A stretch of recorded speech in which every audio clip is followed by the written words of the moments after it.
Salut à tous et bienvenue dans cette vidéo. Aujourd'hui, nous allons parler des processeurs ARM et répondre à la question: est-ce que les processeurs ARM pourraient un jour passer dans nos ordinateurs, vous savez, de bureau et tout ça, c'est-à-dire, tout simplement, est-ce que ça pourrait remplacer les processeurs Intel, en fin de compte?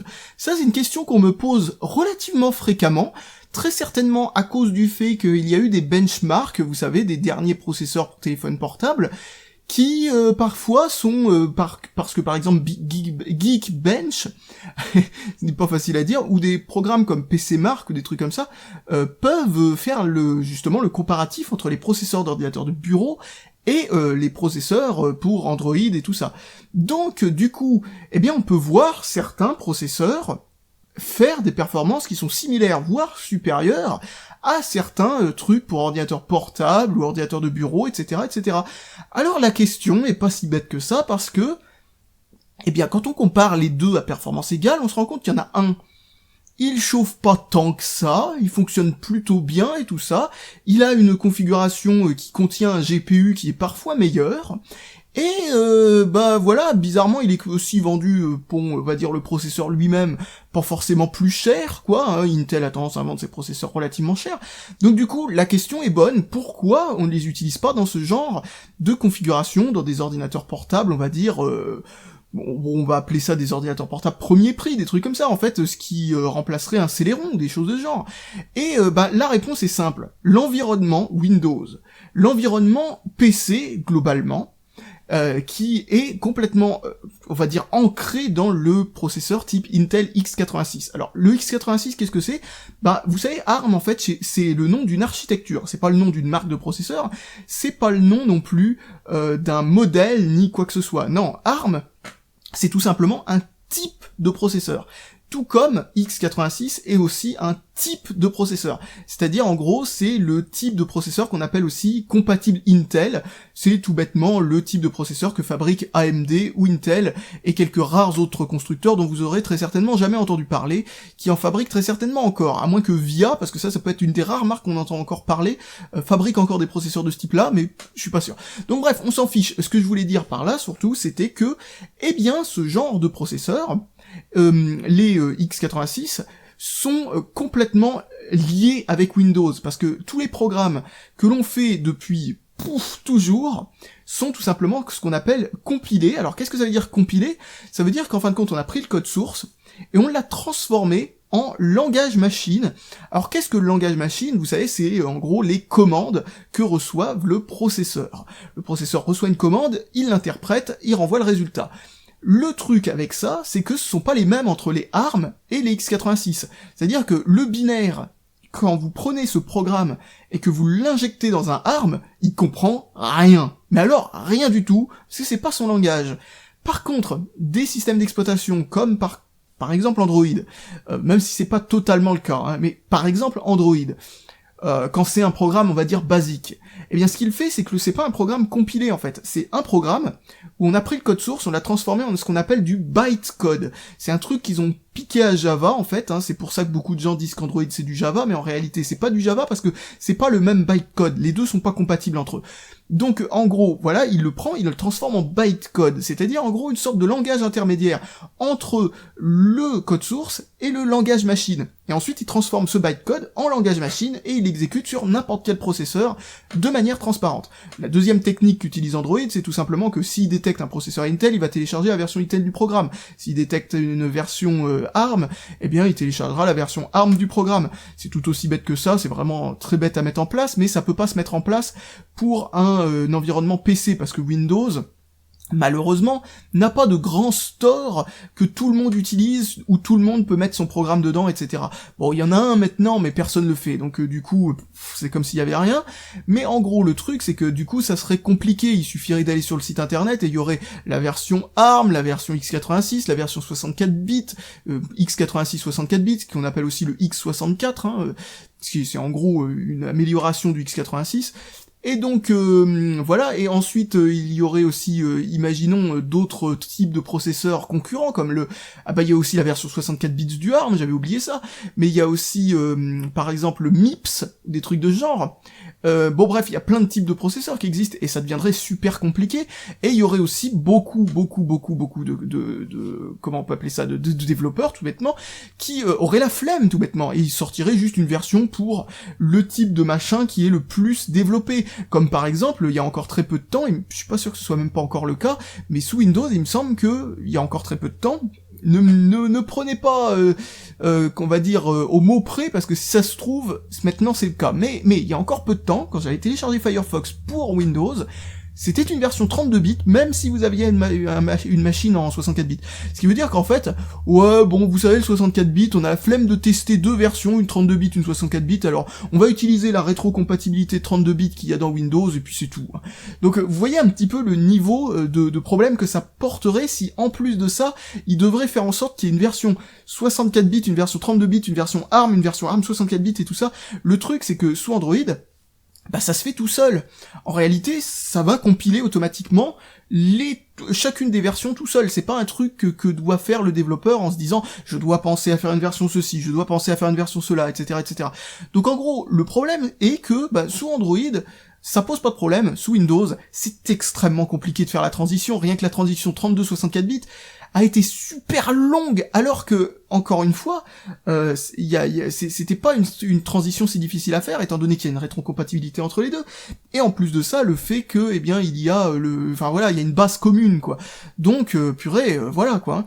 Si tout le monde utilisait Linux, ça ne poserait pas de problème, étant donné que Linux utilise la même technique qu'Android depuis bien plus longtemps qu'Android, c'est-à-dire celle de, tout simplement, avoir un système de dépôt qui contient plein de programmes, et ça télécharge la bonne version, tout bêtement. Donc voilà, Debian, par exemple, est compatible avec tellement d'architectures différentes que ça ferait rougir toutes les personnes qui pensent qu'Android a une compatibilité assez vaste avec des différents types de processeurs. Non, franchement, Debian, ça va beaucoup plus loin. Il y a même des trucs ancestraux dedans. Il y a même des versions d'ARM que l'on n'utilise plus depuis longtemps et qui sont plus compatibles avec Android depuis un moment, genre ARM V6, ARM V5 ou des trucs comme ça.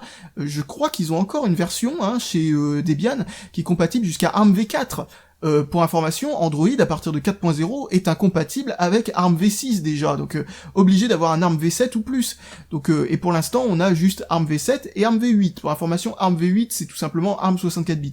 D'ailleurs, il n'y a plus vraiment besoin maintenant de créer de nouvelles versions d'ARM, quoi. ARM V7, en fait, ARM V8 et ARM V7 c'est la même chose. C'est juste une version 64 bits de ARM V7.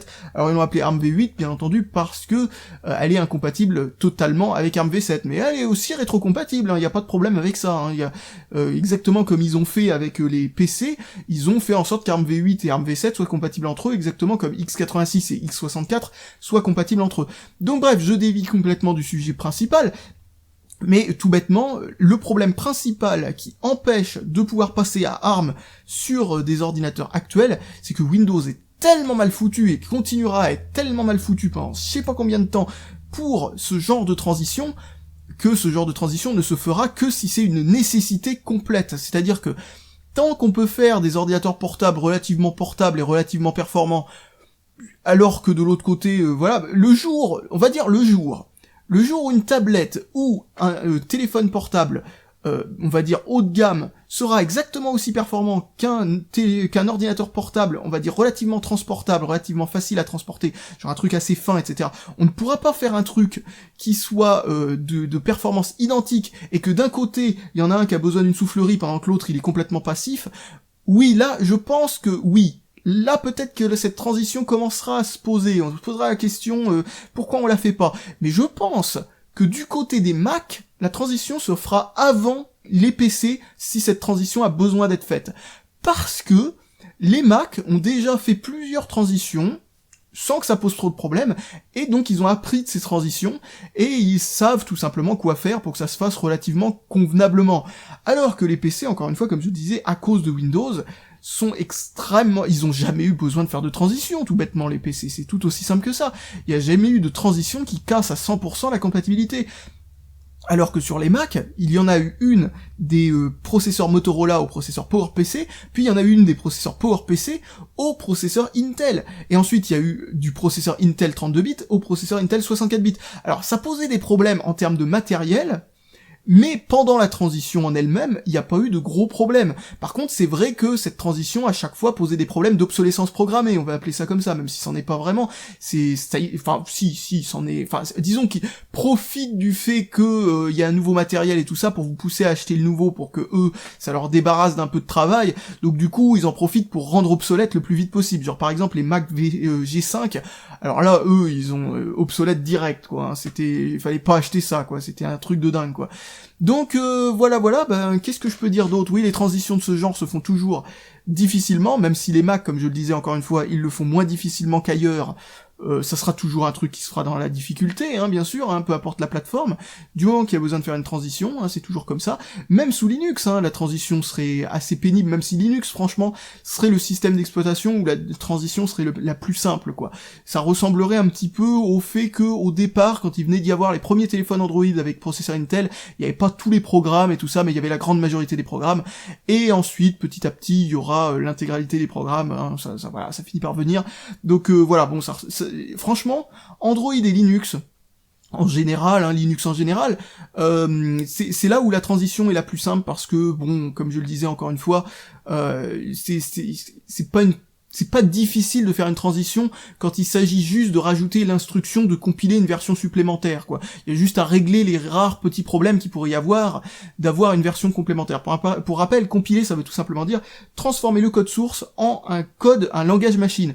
Donc quand vous avez un logiciel libre, on va dire, le transformer en un langage machine qui soit pour x86, pour ARM ou pour autre chose, c'est juste l'affaire de rien du tout, c'est juste l'affaire de dire au programme qui fait cette compilation de compiler pour autre chose.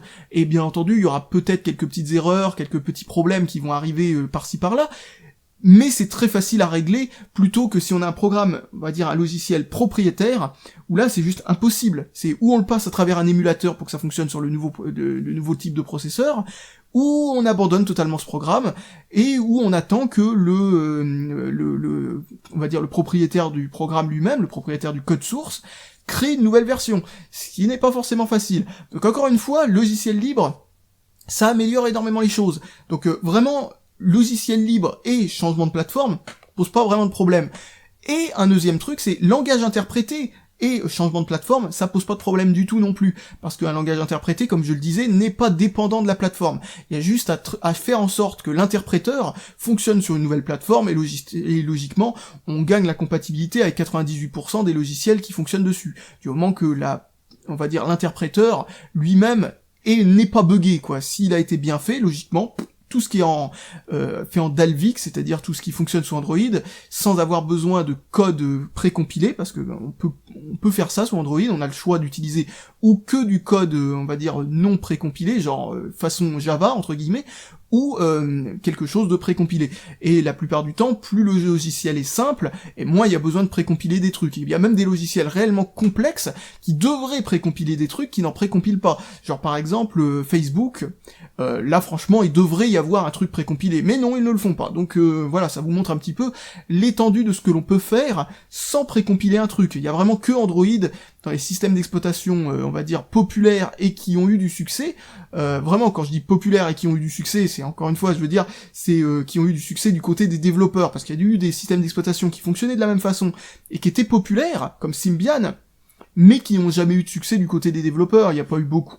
Il n'y a pas eu on va dire une Logitech incroyable avec des tonnes et des tonnes et des tonnes de programmes. Il y en a eu, mais il n'y en a pas eu assez pour que je pense que cet aspect de ce système d'exploitation soit réellement impactant, on va dire, enfin je veux dire, historiquement parlant, c'est neutre, quoi, ça n'a pas servi à grand chose.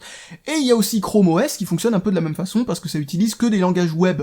Et les langages web aussi sont des langages interprétés. Donc là encore, Chrome OS, que ce soit un qui fonctionne sur un Intel Atom, sur un Core i3 ou sur un processeur ARM, logiquement, les trois ordinateurs devraient être parfaitement identique en fait, en termes de fonctionnalité. Donc bah voilà, je pense que j'ai plus rien de spécial à ajouter là-dessus. Bon, c'était pas forcément la vidéo la plus nette possible, mais comme d'habitude, vous aurez apprécié mes divagations, je suppose, en termes de partir dans des sujets qui n'ont pas de rapport, mais qui peuvent être tout simplement intéressants.